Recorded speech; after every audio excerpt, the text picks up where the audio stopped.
It's your queen. Are you kidding me? Okay, Oh my God. That's awesome.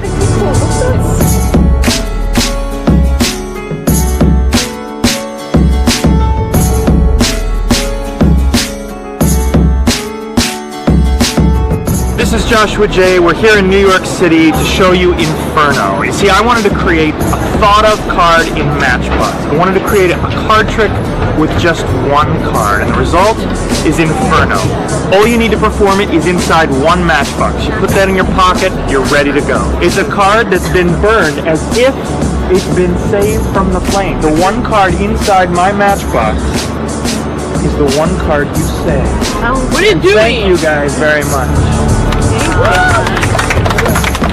Everything you need to perform Infierno is in this Matchbox, and you're about to see the uncut trailer. And I want you to know that's how it looks every time you do it 100% of the time. Hello? Hello? We're going to play a game. In this game, you guys make all the rules and all the decisions. We're going to burn an imaginary deck of playing cards. You seem thrilled about it. Hold out your hand like this. Hold this until the end. And you each get a match. Thank you. Now, you decide all the cards we burn, and you're the star of this game, because at the end of the game, you get to reach into the flames and save one card from burning. This is a huge responsibility. You up for it? I'm up for it. All right, here we go. Your name? Kristen. Kristen. There are number cards and picture cards in a deck of cards. All right. In a moment, you're going to say number or picture. Whatever you say, that's what we burn. Okay. What do you want to burn, number or picture? Let's do number. All the number cards are burned.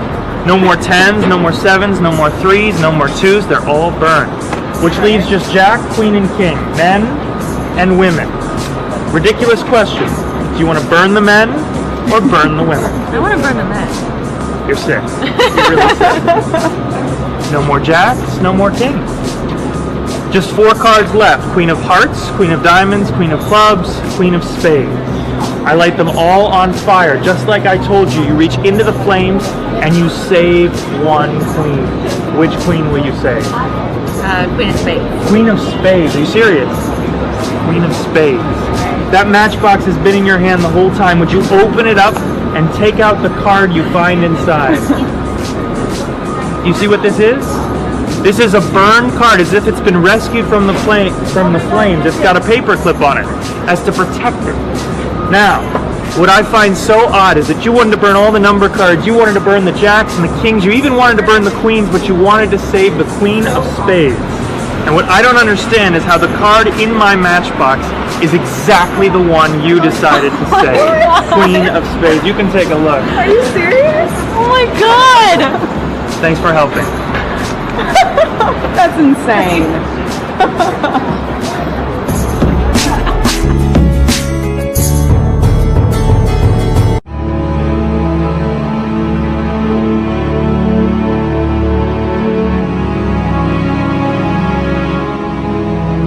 So welcome to Infierno. I'm really excited about this because it's been an ongoing project of mine to come up with a card trick with just one card. And I've been working on this for years. I actually, a few years ago, maybe some of you even saw me perform a version that was so much more complicated and so much more limited just for my own uses. And I eventually came upon Infierno. And it's been said by many magicians that the greatest tricks involve combinations of methods. So if your whole trick relies on one thing, invisible thread, or gaff deck, or a sleight, then that's just a very simple way for somebody to figure out how to get from A to B, and you can get burned on that. But when you use combinations of methods, it can be really potent because it becomes so much more complex. This trick has 3 different kinds of methods working together to give you a thought-of card in Matchbox effect. And I just want to say at the outset, this is all you need. This is what you get that comes with it, and this is all you need. There's nothing to palm in. There's no second Matchbox you bring out. There's no mathematics involved. And the 3 concepts at play are this. You have equivocate, that you can narrow the playing field down from 52 to 4. And the second thing that you have going into play is a gaff. And that gaff is the most recent development, and that's put out by Card Shark. These are the double-decker thin cards. And the third part of the concept that plays into this is sleight of hand. You're going to be doing a classic billet switch, but with playing cards. So, the first thing we'll do is look at the props, and then we'll look at the presentation and handling. Let's jump in.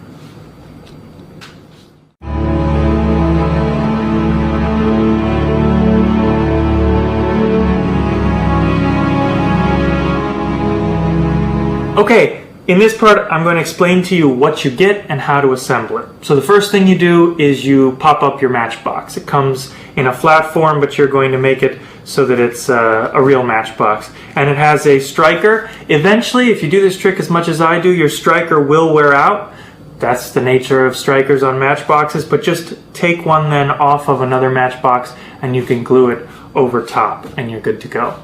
So that's your matchbox. When I do the trick, as long as I'm performing in a place that doesn't have a smoke alarm in it or that would be really upset if I used a little bit of fire to light a match, I like to do 3 matches and your gimmick. And this is the part that we'll put together right now.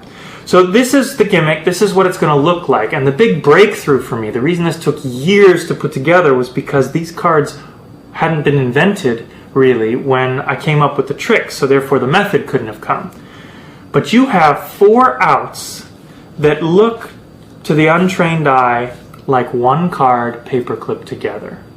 But there are 4 cards here because these use those extra thin queens. So what you are going to assemble with the paperclip, I use a blue paperclip because on red cards it contrasts the best, and it is sort of important that they understand that that's a paperclip because you're going to be taking the paperclip off to do a little bit of the dirty work. So you are going to get cards that look like this, and each one is pre-scored so that it folds very easily like so. And when you fold these, just do one thing for me. Don't fold them exactly, just sort of haphazardly. I want you to fold them so that you get a little bit of a lip on the card. It's not important to have more than a millimeter, but you want to have a lip on the card so that it's very easy without fumbling to just pop a card open, okay? Separate reds and blacks because you're going to make 2 packets, reds and blacks. Diamonds and hearts, we'll start with reds. You fold those up, you put the diamond inside the heart. Diamond goes inside the heart like so. So that once they're in half like this, the diamond goes in front of the heart and then everything is folded into quarters. The heart is the surfaces that you're looking at. The diamond is the innermost surface. Now, a lot of detail has been applied here. Not just that they have this beautiful ash and score marks, because I used to have these when I made up the cards myself, but they were real soot. So they would come off on your fingers. Now you can handle these cards, hand them out, and nobody's fingers get dirty, which is really nice. So the red packet is diamonds inside of hearts like so. And you'll notice that the way that this card is burned gives you access to the innermost card. This is a really handy feature because later on in the handling I'm going to be explaining when you're down to this, you may have to sometimes show it as the Queen of Hearts, sometimes show it as the Queen of Diamonds, and it's really nice that you're going to have access right there to that innermost card. But that comes later. So that's your hearts or your red packet. Same thing is going on here. The black packet, you have spades and clubs inside of spades. Now, these cards are marked. If you look very carefully, you'll just have to examine it when you get it. You have an S in the border of the spades, you have a C in the border of the clubs, and so on with the other suits. But that's not good enough for me. I recommend, so that you can do this in dark lights and not even thinking about it, that you take a black Sharpie and put a dot, as I have done, right here on these 2 corners, so that at a moment's glance you can tell the red packet from the black packet. Both of those packets are lined up like this. Paperclip goes on top. Matches go on top of everything. If you want to use matches, you don't have to. And this goes inside. You're now ready to go. Now, if you don't use the matches, you don't have to keep replenishing the matches after each trick. And then the trick becomes virtually reset automatically. But the matches serve a very important purpose, so I'm going to explain it as if we're using matches.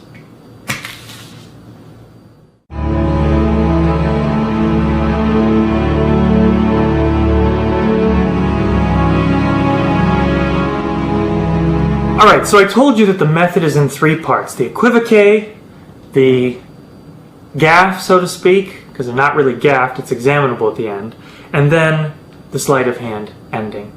We're going to start with the equivoque because this is the part that in the beginning may seem even like a lot to remember, but I'm telling you, I have friends in the city who are performing this. I perform this all the time. It's not something you'll ever forget. Once you know it, it'll just start to flow very easily. The big breakthrough in the equivoque is a bit old, but it's not very well known and not enough magicians take advantage of it. Several magicians have claimed ownership of this, and it goes back far enough that I'm really not sure who the true inventor of this particular type of equivoque I'm using is. But a few select magicians and mentalists use it, and it's so much better than the average. Now, when I say average, let me take you through the average one. Magicians have attempted to get from 52 cards down to 1 or 2 or 4 or 6 outs. And that usually takes approximately 7 questions because everybody is trying to cut the base number in half each time. Explain what I mean. I made a chart here. If you start with 52 cards and you say to somebody, think of one, red or black, and you force red, you've eliminated 26 cards. So now you're at 26 cards, you can do heart or diamond, and you can force, let's say, diamonds, and you then are down to 13 cards. You can force high or low. Let's say you force high, for example, you're down to 7 cards, and then you can force odd or even of the high diamonds that you just forced, and you're down to 4 cards, and then you have 4 outs or what have you, and that results in unhappy Jackie Chan face. What I've done is what I call asymmetrical forcing. So instead of eliminating half of the subset, we're going to eliminate larger portions. So we start with 52 cards, a deck of cards, but we force picture or number, and we're going to force picture. So instead of going from 52 to 26 instantly, by forcing picture cards, we go from 52 to 12. We've already eliminated 3 questions. From there, we have 12 cards. I don't ask, now, I'm going to reach out. I want you to take jacks, queens, and kings and hand me one of them. Now hand me a second one. None of this stuff. I ask men or women, and I force women. So here we go from 12 cards, not to 6, but to 4. So once you've done that, you're down to 4, and now you have 4 outs, which I'm going to explain in a minute, and that yields the happy group of girls in bikinis. Would you rather perform for hot girls in bikinis or for a sad Jackie Chan? Up to you, really. Alright, so let me explain now with an example of how this is going to go down. This is where the matches come into play. So the intro, the first thing I say is, we're going to play a game. Time out. Why do I say that? I say, we're going to play a game, and you make up all the rules, and you make all the decisions. I say that because I want this to stand out from everything else I'm doing. When I'm done with a trick, and another trick, and another trick, I love being able to say, let's do something different. Would you hold on to this for me? We're going to play a game. You make all the rules, you make all the decisions. And now the interest level is high. As I explain the rules of the game, I reach in and I take out 3 matches and I hand them out to 3 different spectators. And there's a reason for this. The matches are just presentation, but the reason is, unlike a lot of forcing procedures that magicians use that are similar to this, I know the 3 questions I'm going to ask. They're always the same 3 questions, and I always ask just 3. So each match is a question, and it lets the audience know I'm not just doing this until I get the answers I want. I really have a game plan here, and everybody's answer is important. So I say, we're going to burn an imaginary deck of cards. You guys get to decide what cards we burn, and at the end of this, you get to be the hero. And here I direct my attention to the 3rd spectator, and I say, because you get to reach into the flames and save just 1 card from burning. And that's exactly right. I say this again, I'm very clear that this person is important. They get to save 1 card from burning because that statement can be spun a couple of different ways depending on how I need to force the card. So, let's approach question number 1. So we'll start with you. Cards can be divided in a lot of different ways. I want to divide them into number cards and picture cards. So you can decide in your head, you can change your mind as many times as you like, but when you finally decide on number or picture, stay with that. I'll count to 3 and then I want you to commit. Now I light the match, and this serves another very important purpose because this gives us a focus, and when I blow it out, it's like that phase is ending. And clearly the air in the room has put the match out itself. But you get the idea. So they say, I count to 3, 1, 2, 3, and they say number cards, let's say. And I blow it out, and I say, excellent decision. No more 10s, 3s, 6s, 9s. The number cards are gone. Now it's your turn to be a pyromaniac. I light the match again, and I say, all we have is jacks, queens, and kings. You get to decide what we burn next. And I say what we burn next. That's an important line because I'm not saying we're done after this. I say what we're burning next because sometimes this is all we burn and sometimes we have to burn more cards after this. So I say, now you get to play the part of a pyromaniac. You decide what we burn next. Jacks, queens, and kings. That is men and women. Crazy question. Should I burn the men or the women? Always gets a little chuckle. And it's funny. I don't know why it's funny, but when you do it to a guy, no matter what he says, if he says burn the men, burn the women, it always gets snickers and comments and laughs. And when you do it to a woman, it always gets snickers and comments and laughs. So it's a win-win for a little comedic value. So let's say they want to burn men. I knew you were going to say that. No more jacks, no more kings. I said everything in this game would come down to you, and it has. All we have left now is queens. I want you to imagine they're on fire. Queen of hearts, queen of diamonds, queen of clubs, queen of spades. In a moment, I'm going to ask you to name one of these queens. Whatever queen you name, that's the queen you reach in and save. All the other ones burn away. 1, 2, 3. Queen of hearts, let's say. Blow it out. And now you're done. Once you're at this last phase, of course, they can name any queen they want, which really helps reinforce the first two, which are not as free but seem that free. Now, I want to back up for 1 second and just explain one thing. I don't have like a set script that I use with this. I try and make it as fluid and conversational as I can.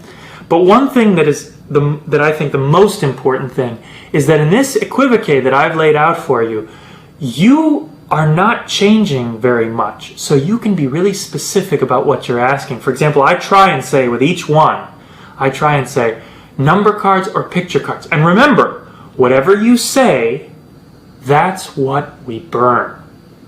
And then the second one, I say men or women. Whatever you say, that's what we burn. Now I know what you're thinking. How can that be? Because if it's different answers, it won't end up with the queens. Here's how it works. Let's approach the first question with both outcomes. Number cards or picture cards. I'll count to 3. You name number or picture. 1, 2, 3. Number. You saw how we handled number. I say great. All the number cards have been burned. What if he had said picture? Instead, I would have said 1, 2, 3, picture. Perfect. We'll burn the picture cards. Now, this is why the matches are great. It gives you some reason to go to the next person.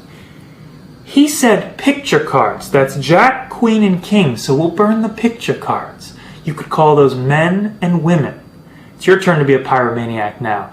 I want you to say men or women when I count to 3. And whatever you say, that's what we'll burn next. 1, 2, 3. So do you see what I've done there? If he names numbers, we burned it as in we eliminated it. If he says pictures, okay, we will actively burn the picture cards. So either way, to me, I don't have a preference. I think they're both great. So, either way, you're at the question of men or women. If they say men, you say great. You want to burn the men. Jacks and kings are burned. When you go to the third question then, you say, and now it's your turn. I told you at the end of this it would be your decision and you have to act quickly. And here I say, all that's left to burn is the women. Queen of hearts, queen of diamonds, queen of clubs, queen of spades. you get to reach into the flames and save just one card from burning. You see how number 2 and number 3 go fluidly together? Let's look at how that would be different had the answers been different. If on the second question he had said, I want to burn the women, you would say, you're sick. I like that. How did I know you would say that, right? Fine, we'll burn the women. It told you this all comes down to your decision. You have to act quickly here. He wanted to burn women, so there's Queen of Hearts, Queen of Diamonds, Queen of Clubs, Queen of Spades. They're on fire. I want you to imagine reaching into the flames and saving one. So I know that I'm throwing a lot at you here, but we can't tackle these questions 1, 2, and 3 because 2 and 3 are so fluid. What happens in 1 depends how you say the third one.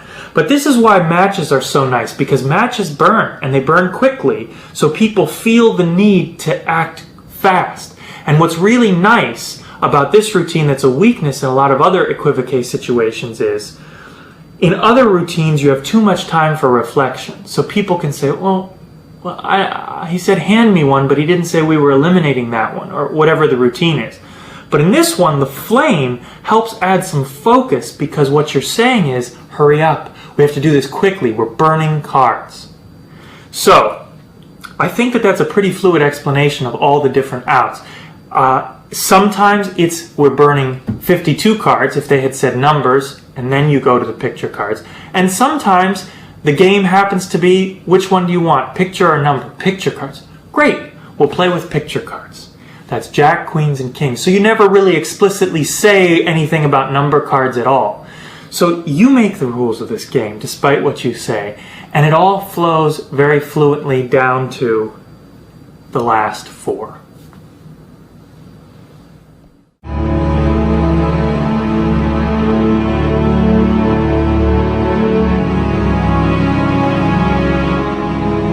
Alright, so you're down to the queens, and they've just named a queen, and you're good to go. Now when I perform this, I hand this to the spectator so it's in their hands, and I've got empty hands the whole time, and I like that. And what's great is you can have them handle the gimmick because it's so thin. So let's say they say Queen of Hearts. You say, at the end of this game, you've been holding onto that matchbox the whole time. Would you please open it up and pour out what you find inside? Now I don't say hand to me because I don't want them to remember that, but I just put out my hand and say, would you pour out what you find inside? And they do that. Or they reach in and hand you this. I've never once had anybody try and take the paper clip off. So you're totally safe here. Now I know it's Queen of Hearts, which means I need the red packet, which means I need to get rid of the black packet. So I have to get rid of it and put it in my pocket, and we do that using the J. Sankey paper clipped switch, which is one of the all-time great switches. All that's happening here is as you take the paper clip off, you simply take, I see because of my black dot, I simply take the black packet with it, and it goes in the pocket. If they would have said Queen of Spades, and I would have had to get rid of the red packet, all I would do is take that packet away as I go to the pocket. So the worst you'd have to do is just turn this over. Your thumb pushes up. So in this case, we're going to push up on the black packet, and you're just going to take the paper clip and the packet with it and go to the pocket. That leaves you with just what looks like one card, the same card they were looking at, but it's really 2. All right. So sometimes it's going to be a major suit, that's hearts and spades, those are the ones on the outside, and sometimes it's going to be a minor suit, the one on the inside. You never have to remember this because, as I told you, I'm staring at H, which means I know hearts is on the outside. If I was staring at D, that means diamonds was placed on the outside somehow. But I always keep it the same so I always know where I am. But you have these nice checkpoints along the way. So there are 2 billet switches, and I'm going to explain each one to you. They're both very basic and very easy, and the first one looks like this. The first one for the outer card is to simply unfold one layer, which is the outer layer. This one is still folded into quarters. And then, and this is why it's nice to have a little lip there, and then I just place both cards in my finger palm as I open the second one out, and I am now with my Queen of Hearts, which you can immediately hand out because it's a real card. Let me do that one for you one more time. So all you do is, this one is really intuitive. It's exactly what it would look like. You open out, turn down, open out this way, and show. This hand falls to your side or to the table, and you palm this piece out. You can go to the pocket as you take these and put them in the pocket, or you can do what I do, which is just hold it there so that you can put it together as you reset the trick for the next group. But what if they name one of the cards on the inside? Even easier. If you remember in the setup, I told you that this little cutout gives you access to that inner card. And that's exactly what you're going to do now. You're going to put your thumb on that inner card, with the left hand come in, take the outer card away into finger palm, which looks like that. So thumb goes on that outer corner. You just brush that away as you push this open, flatten out, open the inner card out, and again hand out to the spectator. So that's where you are. Let's just go over that one more time, full and sort of quickly, so you see how it looks when you do it. You've got both here, they pour it out. Let's say I'm going after Queen of Spades. I see where my black packet is. I take the red one out, that goes away. Now Spades is the outer one, so I will unfold the one layer and then the second layer as the other card stays in my palm. And then this is handed out and you end totally clean.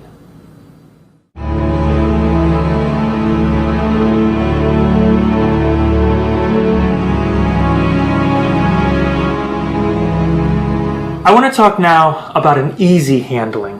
I don't use this handling. You're more than welcome to, but you lose a critical feature of the trick, and that is it's not examinable at the end if you use this handling. If I could give you some advice, I would say learn the switches the way that I've shown you, because if you learn those switches, first of all, they're really easy to do. With even a minimal amount of practice, you're going to be doing these switches and wondering why you ever even doubted yourself. That said, everybody is different, and some people want a particularly clean handling in place of having something examinable. So you'll notice that the packet also came with double-ended cards, and those look like this. So in this case, you get to eliminate some thickness, and you get to eliminate two of the cards. You just have to be able to hold this like this or like this. So it's going to work the same way. You're going to have a red packet and a black packet, and they are marked. So here I can see I'm staring at Spades, so if they name a red card, for example, you need to get rid of the black, you do that, and go to the pocket, and now you really do just have one card, and so you can unfold this card like so, and figure out which side you're going to show. Let's say they say diamonds, and you can just show it like this, and you are done. But then you have to fold it up and put it away. So if you were here and it was hearts, you might do that to show the card instead. So that just eliminates the sleight of hand from the trick, but it does come at a cost. So you do have those options, but again, I want to tell you, I hope you'll stick with the sleight of hand version because it's not very difficult.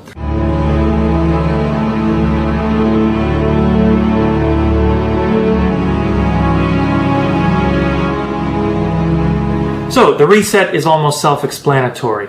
After you take the card back, you can insert the one in your palm back inside, and then as you retrieve the paper clip from your pocket, just retrieve the card, stick it back together, and stick everything back in the matchbox and close it up. If you're using matches, you're going to have an envelope. I just keep a little envelope in my pocket and I put 3 matches back in, and you're ready to do the trick yet again.